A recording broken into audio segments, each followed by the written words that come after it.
سوال رکھ رہا ہوں, یہ جو نیا نقشہ پاکستان نے اپروو کیا ہے, اس کے بارے میں دو رائے آ رہی ہیں. ایک رائے یہ ہے کہ جی ابھی اقوام متحدہ میں یہ بھیجی جائے گی, اس کے بعد وہاں سے اپروول لیں گے, وہاں بھی اپروو کریں گے. میرے دو سوالات ہیں. اگر یہ اپروو نہ ہوا تو پاکستان کے لیے یعنی پاکستانیوں کے لیے ایک الگ نقشہ اور انٹرنیشنل کے لیے الگ نقشہ, اور یہ جو نقشہ ابھی ہم نے پاکستان میں جس میں مقبوضہ کشمیر کو ایڈ کیا ہے, اس کا کیا ایفیکٹ آئے گا سر, اور یہ کیا ہے؟ دیکھیں, یہ بڑا انٹرسٹنگ اور بڑا انٹریکیٹ آپ کا کوشچن ہے سر. نمبر 1, جب ہم کہہ رہے ہیں کہ بھائی یہ میٹر ہے ان دا سیکورٹی کاؤنسل, تو security council will not address this and take it and give it any, آپ کہہ لو کہ any favourable sort of an verdict. کیوں؟ کیونکہ یہ matter is still pending as a disputed territory between India and Pakistan. So وہ نہیں کریں گے, ہم کریں گے. ہم نے کیا ہے, ہم ایک انٹرنیشنل پریشر ڈال رہے ہیں, ان پہ بالکل پریشر ڈالا ہے. یہ آپ کہہ لو کہ ڈپلومیٹک ایک پریشر ہوتا ہے جو کہ آپ یونائٹڈ نیشنز کو ڈالتے ہو, but in reality and practicality it will not take any formation because dispute ہے بٹوین دا ٹو. جب تک وہ, اور یہ ہے انٹرمیڈیری, تو انٹرمیڈیری ابھی کبھی بھی کوئی ڈیسیجن نہیں دے گا آئیدر ان انڈیا فیور اور ان پاکستان فیور, بلکہ India will be made the culprit because اس نے violation کی ہے سیکورٹی کاؤنسل کی by revoking these acts, and of course یہ جو وہ کام کر رہا ہے. لیکن پاکستان نے ایسی کوئی چیز نہیں کی ہے. آج بھی آپ دیکھ لیں, in contrast to the Indians, کوئی پاکستانی زمین نہیں خرید سکتا ہے آزاد کشمیر کے اندر as per the the dispute. اور یہی چیز ہے کہ ہم نے اس میں وہاں اٹانومی رکھی ان کی اپنی, انڈیا نے وہ نہیں کیا. تو بیسکلی یہ آن گوئنگ کانفلکٹ ہے, the longest surviving political conflict in the contemporary history of the world. اور میں حیران ہوں کہ جو دنیا ہے وہ بڑی بڑی اپنی سنجیدگی سے اور انٹلیکچوئل اپنے ڈسکشنز دیتی ہے, but unfortunately there is no outcome of it. یہ بالکل صحیح کہا علی رضا صاحب نے کہ دیکھو ہم نے اس کا ایک رزلٹ نکالنا ہے. ہر سال جلوس تو نکال لیتے ہیں as per S O Ps, ہم یونائٹڈ نیشنز میں بھی چلے جائیں گے, ادھر بھی چلے جائیں گے, ادھر بھی چلے جائیں گے, but what we need to do is be more practical. Fact finding نہیں بٹ فیکٹ گیونگ ہمیں ٹورڈز چاہیے, so that we go around the world and particularly the super powers which matter. China لے لو, Russia لے لو, امریکہ لے لو, you کے لے لو, and the EU. وہاں آپ فیکٹ گیونگ ایک سیمینارز رکھیں جہاں کہ ان کو بار بار آپ بتائیں. تو جب آپ یہ بتائیں گے you will make an impact. آپ مجھے بتا دینا ہم نے کتنا شور کیا, 1 سال تک شور کر رہے ہیں, بلکہ 73 سال تک شور کیا ہم نے.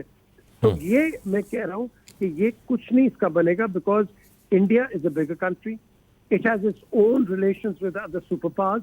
یہ خود ایک سپر پاور ہے, اس کے اپنے ریلیشنز ہیں.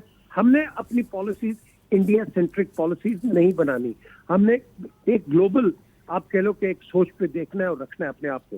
تو جب ہم یہ اپروچ رکھیں گے, آپ کا ایک میں سمجھتا ہوں آپ اپنے آپ کو ری اسٹریٹجائز کرو گے فار دس کاز. ٹھیک, that is the way forward. Alright Ali صاحب, یہ جو نیو میپ ڈپلومیسی جس کو میں نام دے رہا ہوں, جس کا ذکر خود میر صاحب نے بھی کر دیا ہے کہ یہ ایک بیسیکلی ڈپلومیٹک سٹنٹ ہے یا ڈپلومیٹک پریشر ہے جو بلڈ ہوگا, اس کے ایفیکٹ کے بارے میں, چونکہ آپ وہاں کا مزاج سمجھتے ہیں, یورپینز کا مزاج سمجھتے ہیں, آپ امریکنز کا مزاج سمجھتے ہیں, وہاں رہ رہے ہیں, وہاں کے MPs کا مزاج سمجھتے ہیں, وہاں کی پالیٹکس کا مزاج سمجھتے ہیں, اس کا کوئی ایفیکٹ ہوگا سر؟ دیکھیں, بھارت نے بھی پچھلے سال کیا تھا, یہی کیا تھا. انہوں نے کوئی نیا نقشہ جس میں آزاد کشمیر اور گلگت بلتستان کو شامل کیا تھا. جی, یہ میں نہیں سمجھتا کہ اس کا کوئی آپ کی جو تحریک ہے یا جو آپ کا نیریٹو ہے, جو جس کو آپ دنیا کے سامنے رکھ رہے ہیں, اس پہ کوئی اثر پڑے گا. دیکھیں, بات اصل میں یہ ہے کہ آپ نے جس فرض کریں یورپ میں آپ نے برسلز میں لابنگ کرنی ہے, تو آپ کو برسل کا ماحول سمجھنا ہوگا کہ برسلز میں لابنگ کیسے ہوتی ہے, لوگ کیا بات سننا چاہتے ہیں اور کیا نہیں سننا چاہتے. اگر ہم وہ بات کریں گے, دیکھیں یہ اوبلائز نہیں ہے ہماری ہیلپ کرنے کے, لیکن اگر ہم ان کو کنونس کر لیں ہیومن رائٹس وائلیشن پہ, جس پہ یہ کنونس ہو سکتی ہے, کیونکہ ہر یورپین جو ہے یا جو ویسٹرن ورلڈ میں ہے وہ ہیومن رائٹس کی ایک ویلیو ہے، تو اس پہ آپ ان کو قائل کر سکتے ہیں. لیکن اگر ان کو آپ اس طریقے سے پیش کرے کہ بھائی آپ نے یہ ضرور کرنا ہی کرنا ہے، تو پھر نہیں ہوتا. آپ نے فیکٹس اینڈ فگر پہ بات کرنی ہوتی ہے، آپ کے پاس ڈیٹا ہونا چاہیے. دیکھیں ہماری وہ سری نگر میں JKCCS آرگنائزیشن ہے، خرم پرویز صاحب، وہ پرویز امروز صاحب، خرم پرویز صاحب کی جو آرگنائزیشن ہے، انہوں نے اسٹرکچر آف وائلنس نکالا. ابھی ایک رپورٹ ان کی مارچ میں بھی آئی تھی. وہ جب ہم دیتے ہیں یہاں پہ، جب ہم بات کرتے ہیں اس رپورٹ پہ، ان کی ایک کریڈیبلٹی ہے اور اس فیکٹ پہ وہ بات کرتے ہیں. یہی ایک طریقہ ہے. ہمیں فیکٹس اکٹھے کرنے چاہیے، ہمیں اس میں ایگزاجریشن نہیں کرنی چاہیے.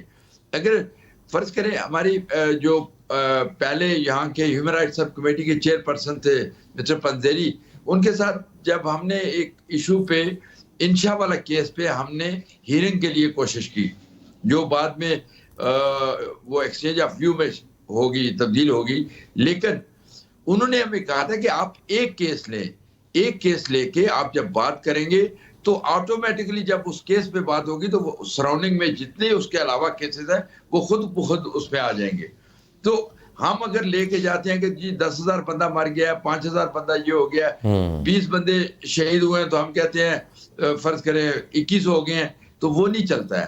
ان کی بھی انٹیلیجنس ایجنسیز بیٹھی ہیں، ان کے اپنے مشن بیٹھے ہیں اسلام آباد میں بھی اور دلی میں بھی، تو ان کے پاس بھی انفارمیشن ہوتی ہے.